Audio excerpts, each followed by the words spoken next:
Campinette raconte. Coucou les petits poussins, je suis Campinette. J'aime les plantes, danser, nager, surfer, me balader, chanter, dessiner, lire, papoter, faire des gâteaux, mais surtout, j'aime raconter des histoires. Oui, des histoires merveilleuses. Les histoires des enfants qui m'envoient des lettres et des mots. Et même si les adultes diront que c'est pas la réalité, moi je suis sûre que ces histoires existent. Parce que les rêves d'enfants sont toujours sincères.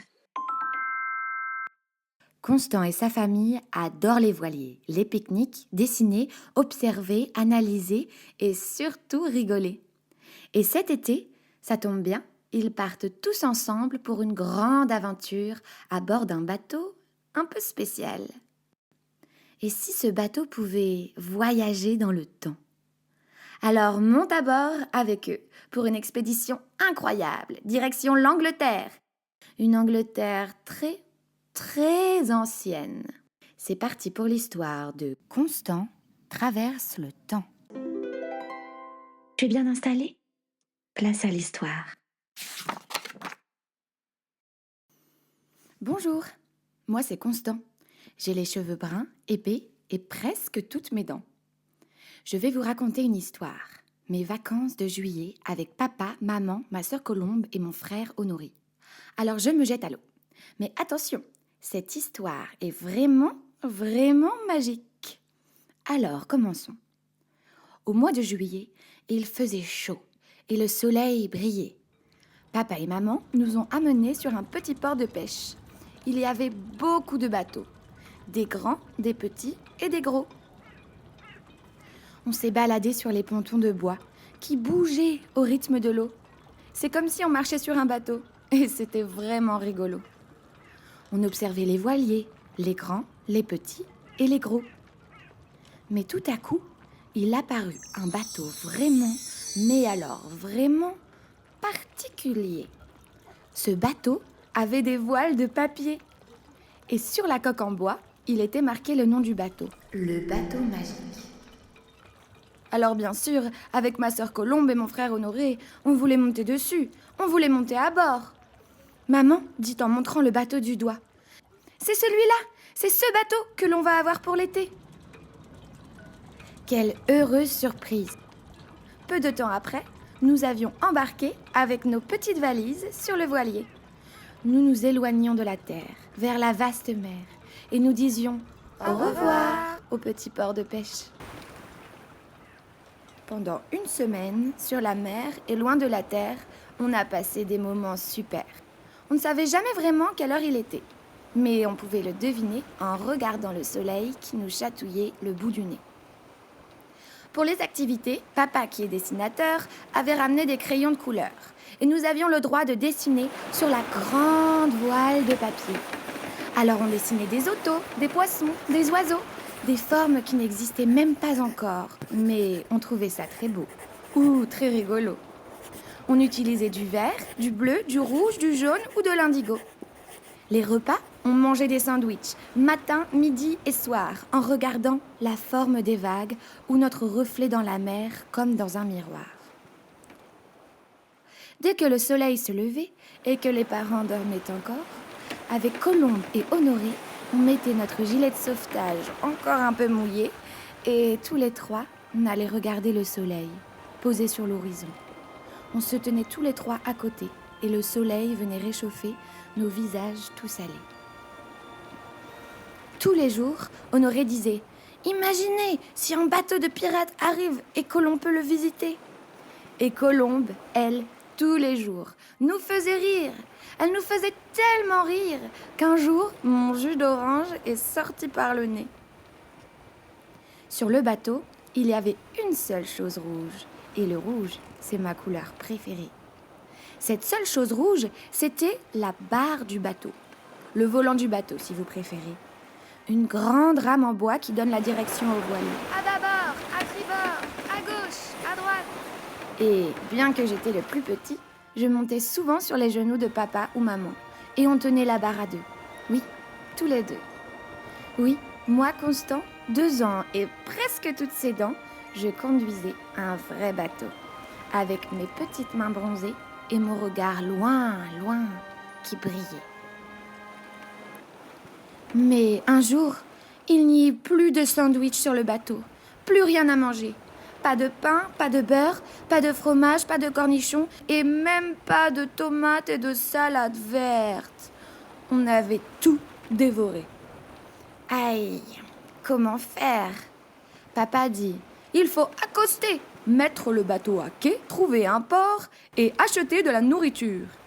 On déplia une grande carte avec papa, maman, Colombe et Honoré. On faisait glisser notre doigt dessus.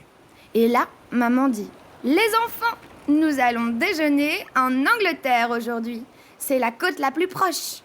En route, bateau magique! Mais au moment où maman dit « En route, bateau magique !» la mer se mit à s'agiter, les vagues s'agrandissaient et elle devenait orange, verte et rose. Elle n'était pas du tout comme d'habitude, bleue ou grise. Le bateau magique se mit à trembler et se secouer dans tous les sens. Quelque chose d'anormal se passait.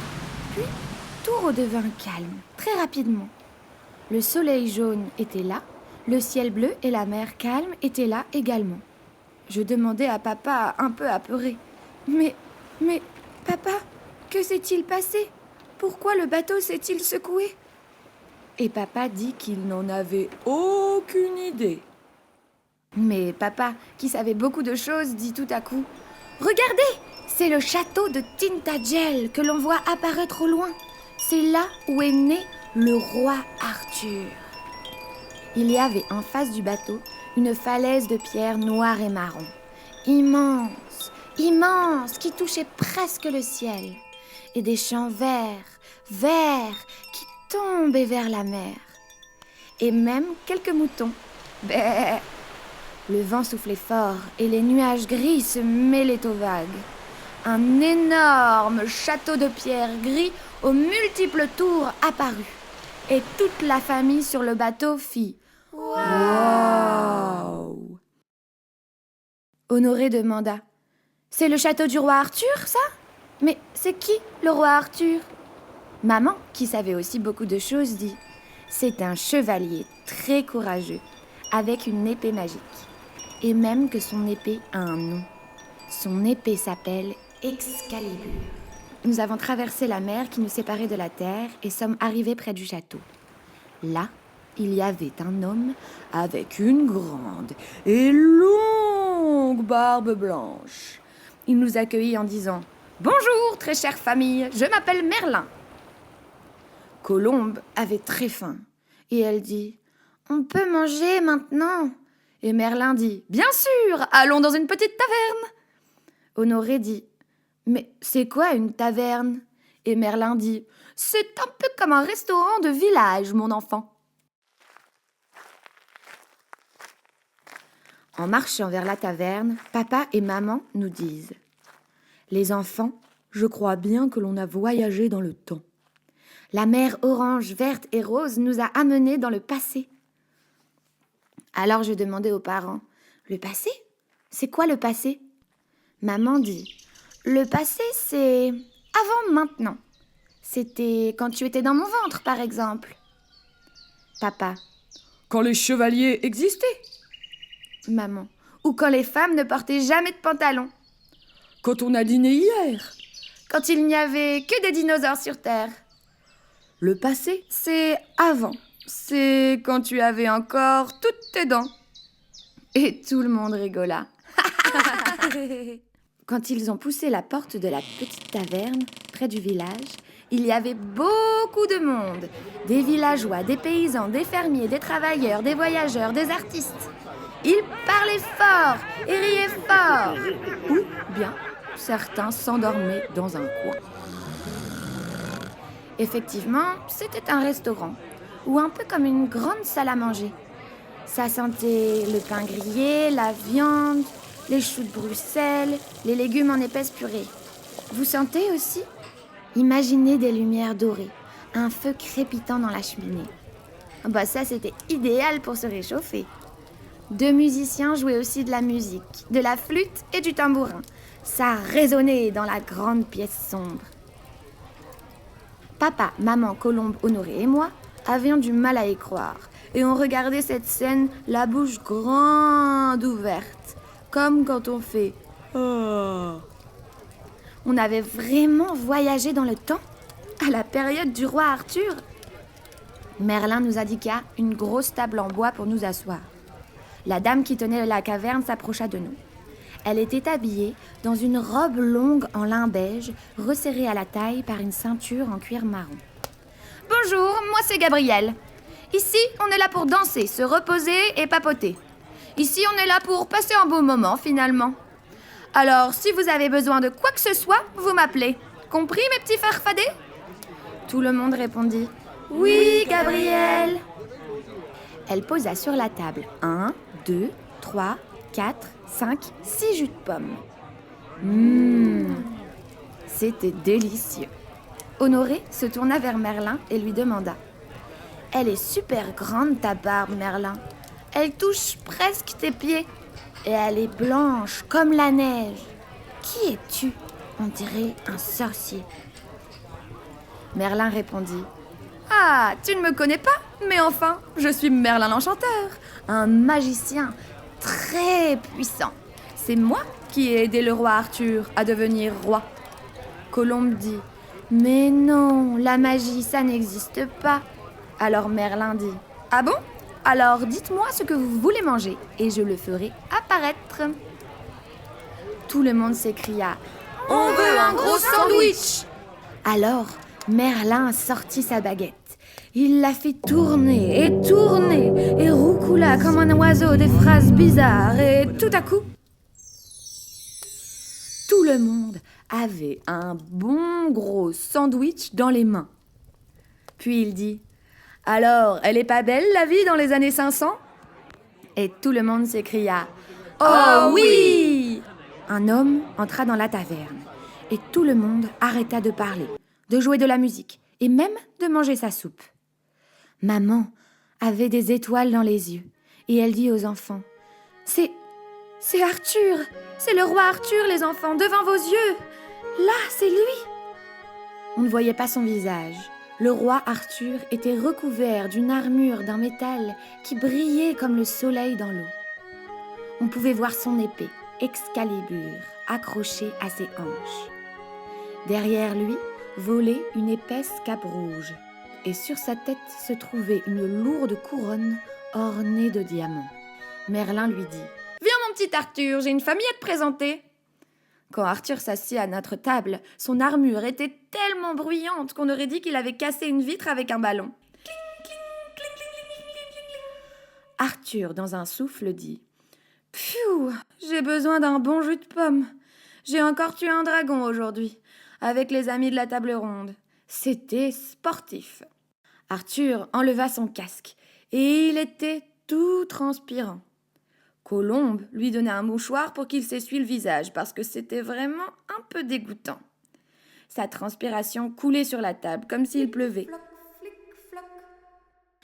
Le roi Arthur avait les cheveux blonds, comme Honoré, des cheveux aussi longs que Colombe.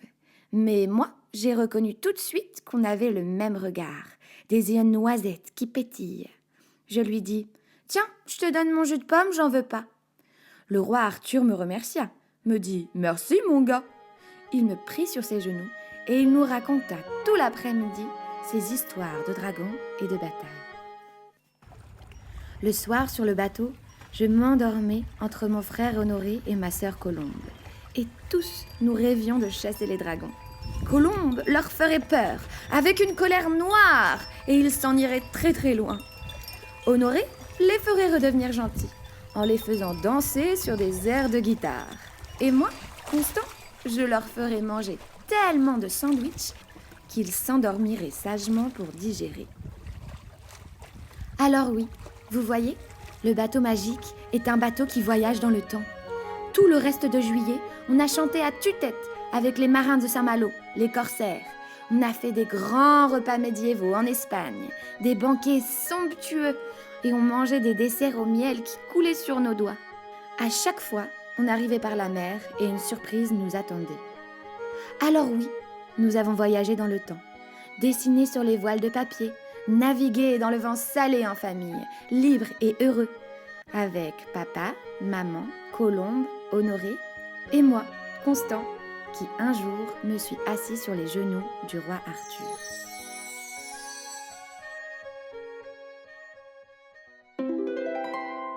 L'histoire est terminée pour aujourd'hui. J'espère qu'elle t'a plu.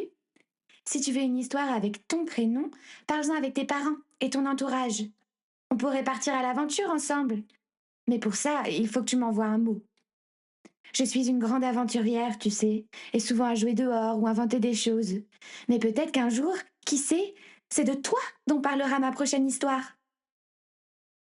Et pour continuer de rêver, n'hésite pas à partager et aimer mon podcast. Et me suivre sur les réseaux sociaux. Bien à vous, Campinette!